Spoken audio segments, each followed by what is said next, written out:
He said, "You should avoid speaking during my presentation. You'll make me look unprofessional."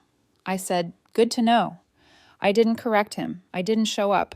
But when he walked on stage and saw who was sitting in the front row holding the updated project file, his voice cracked before the first sentence. "I'm Claire, 33, and 4 days ago, my boyfriend told me I wasn't competent enough to speak at his work presentation." What he didn't know was that the presentation he was about to give contained my research, my analysis, and my solutions, and that his boss already knew I'd done all the work he was about to claim credit for. I'd been with Marcus for about a year and a half.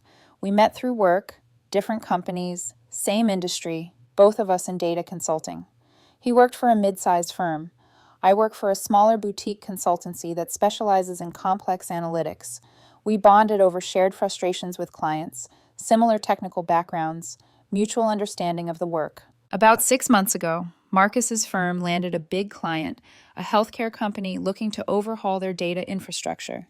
Major project, significant budget, high visibility. Marcus was assigned as the lead consultant, which was a big deal for him. Potential promotion, career advancement, chance to prove himself. The only problem was that the project was more complex than his firm had initially assessed. The healthcare company's data was a mess. Multiple legacy systems, inconsistent formatting, compliance issues, integration nightmares. Marcus was struggling. He'd come home stressed, overwhelmed, talking about how he was in over his head. I offered to help, not officially. I couldn't bill my time to his company, but as a partner supporting him. He was grateful. We'd spend evenings and weekends with me, walking him through technical approaches, helping him understand the architecture, building models he could use, writing code he could adapt. It started as consultation. Then it became collaboration. Then gradually it became me doing most of the actual technical work while he handled client communications and internal project management. I didn't mind initially. I loved the technical challenge. The problems were interesting, complex, the kind of work I enjoy, and I was helping my boyfriend succeed. Seemed like a win-win. But about 2 months ago, things shifted. Marcus started taking more credit for the work. In his internal presentations to his team, he'd present solutions I'd developed as his own ideas. He'd talk about his approach and his methodology when describing systems I'd architected. He'd reference his analysis when showing reports I'd written.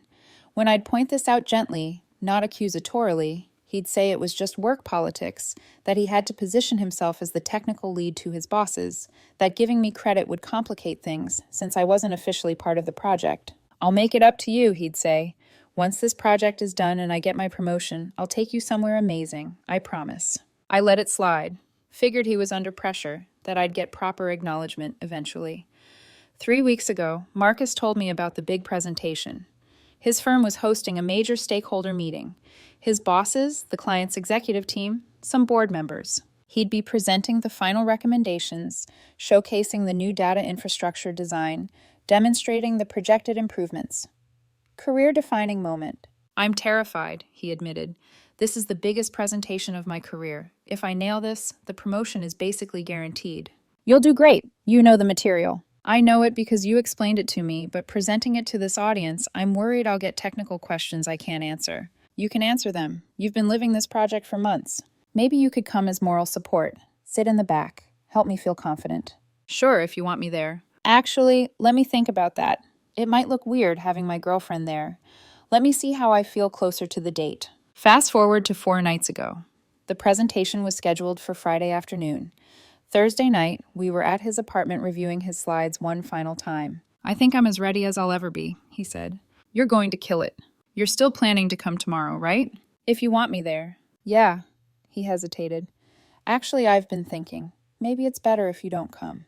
"Oh, okay, why?" "It's just, you know how you are. You get excited about technical details. You might want to jump in with clarifications or additional context, and I don't want anything to make me look unprofessional." "You think I'd interrupt your presentation?" "Not intentionally. But you're so knowledgeable about this stuff. Way more than me, honestly. And if you're in the room and I say something slightly wrong, you might correct me, or I might look to you for backup. It could undermine my credibility as the lead." "I wouldn't do that." "I know you wouldn't mean to, but it's safer if you're just not there.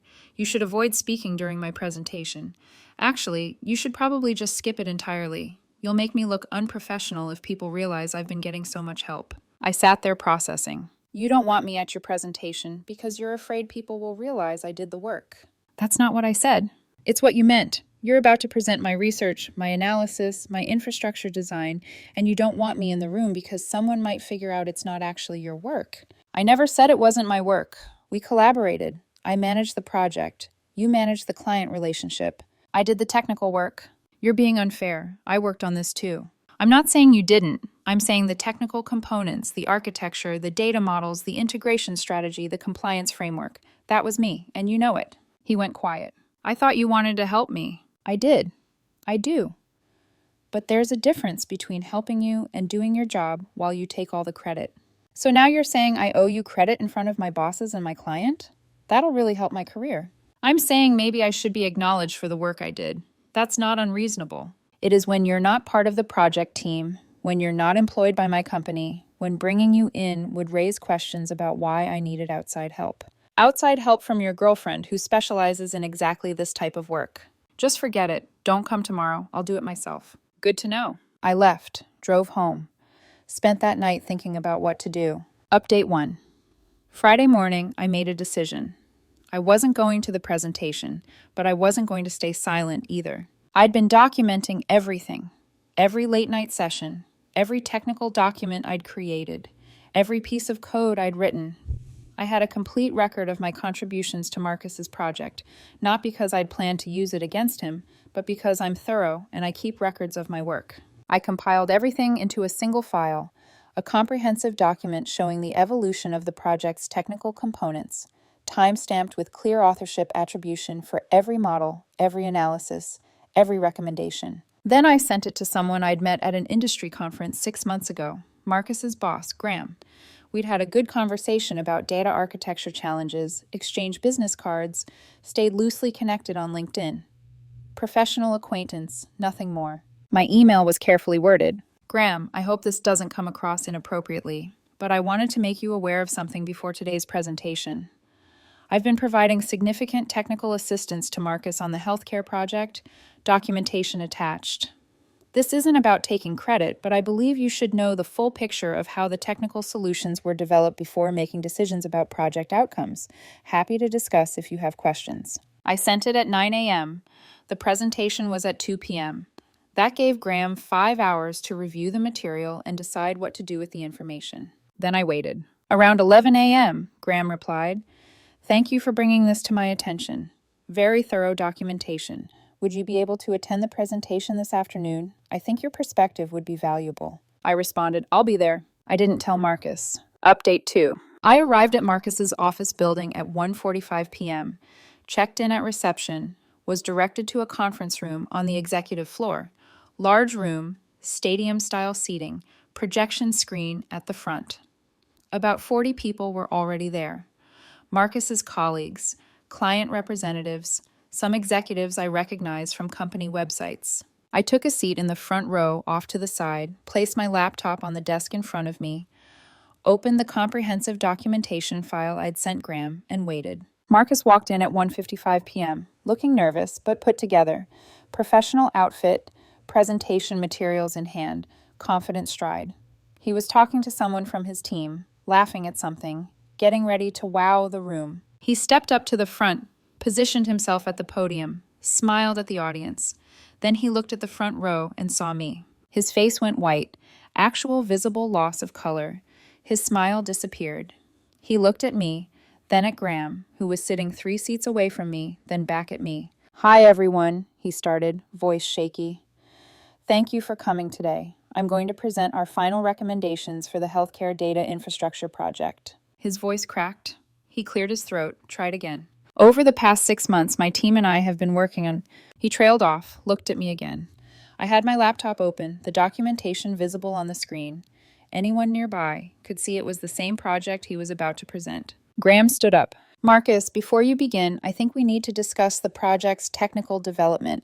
This morning, I received documentation from Claire here." He gestured toward me. showing extensive technical contributions to your project, contributions you haven't previously disclosed. Can you explain the nature of her involvement? The room went silent. Everyone looked at Marcus. He opened his mouth, closed it, looked trapped. Claire is my girlfriend, he said quietly. She helped me with some technical aspects. Some. Graham pulled out a tablet and started scrolling through something, presumably the documentation I'd sent. According to these records, she developed the entire data architecture, created all the integration models, wrote the compliance framework, essentially designed the technical solution you were about to present as your own work. Marcus swallowed. I manage the project, Graham continued. You manage client relationships, which is important. But the technical work, the actual deliverable we're here to discuss, appears to have been done by someone outside our company, without our knowledge, without proper contracts or IP agreements. Marcus looked at me like I'd betrayed him. You sent him that file, he said. I did. Why? Because you told me not to come to your presentation. You said I'd make you look unprofessional. I realized you meant I'd make you look unprofessional by exposing that you didn't actually do the technical work you've been claiming credit for. So I decided Graham should know before you presented my work as yours. I never said it was only my work. You never said it wasn't. You've been presenting internal updates about your methodology and your analysis for months. You were about to give this presentation taking full credit for technical solutions I developed. That's not collaboration. That's plagiarism. Graham cleared his throat. Marcus will need to discuss this privately. For now, this presentation is postponed. Everyone, thank you for coming. We'll reschedule once we've clarified the situation. The room started emptying. Client executives looked confused and annoyed.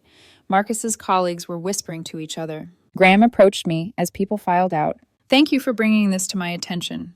Can you stay for a meeting with me, Marcus, and our legal team? Of course. Update 3. The meeting lasted 2 hours. Marcus, Graham, their legal counsel, an HR representative, and me. They asked me to walk through my involvement in the project. I showed them time-stamped documents, code repositories with my authorship, email chains where I'd sent Marcus technical solutions he'd later presented as his own. Marcus tried to frame it as collaboration. I was her partner. We worked on things together. I managed the overall project while she helped with technical components. I wasn't trying to steal credit, just present a unified front to the client. The legal counsel shut that down. If an outside party not employed by our firm developed core deliverables for a client project, we have serious IP and contractual issues. Either Claire's work is proprietary to her, which means we can't use it without proper agreements, or Marcus misrepresented the project's development to us, which is a different kind of problem. Graham looked at me. What do you want here, Claire? Are you looking for compensation? Legal action? I'm looking for honest acknowledgement of what happened. Marcus presented my work as his for months. He's been positioning himself for a promotion based on my contributions. That's not okay. What you do about it is up to you. Would you be willing to sign over IP rights to the work in exchange for appropriate compensation? Depends on the compensation. We negotiated for another 30 minutes. They offered me $75,000 for full IP rights to everything I developed for the project, plus an NDA that prevented me from discussing the situation publicly. I agreed. Marcus sat there watching this happen, realizing that not only was he not getting credit for the work, but his company was now paying his girlfriend for work he'd claimed as his own. Final update, it's been 6 weeks. Marcus was not fired, but he was removed from the project. His promotion was canceled. He's been reassigned to smaller projects with closer supervision. His reputation within the company is damaged. We broke up 3 days after the presentation disaster. He called me vindictive, said I'd sabotaged his career out of spite. I told him he'd sabotaged his own career by claiming credit for work he didn't do. We haven't spoken since. Graham reached out a few weeks later asking if I'd be interested in consulting for their firm officially. I declined. The whole situation left a bad taste in my mouth. The healthcare client eventually received the presentation, delivered by someone else on Marcus's team, with proper attribution to the technical solutions. The project moved forward successfully. I got paid, signed the NDA, and moved on. I'm seeing someone new now. Ethan, a data analyst, though not from the same industry. We have a rule. We don't collaborate on work projects. Keep professional and personal completely separate. Learned that lesson the hard way. Looking back, I should have never let it get that far. The first time Marcus presented my work as his without acknowledgement, I should have addressed it directly instead of letting it slide. By the time I finally acted, months of resentment had built up, and the resolution was more dramatic than it needed to be. But I don't regret sending that email to Graham. Marcus had every opportunity to acknowledge my contributions, to be honest about how the project developed. Instead, he chose to claim sole credit and explicitly told me to stay away from the presentation so no one would realize the truth. He was right that I'd make him look unprofessional, just not in the way he thought. I'm Claire, 33, data consultant. Learning that helping someone succeed doesn't mean letting them take credit for your work. Marcus wanted a career-defining presentation showcasing his technical expertise. He got a career-defining disaster showcasing his dishonesty instead. That's what happens when you confuse support with ownership.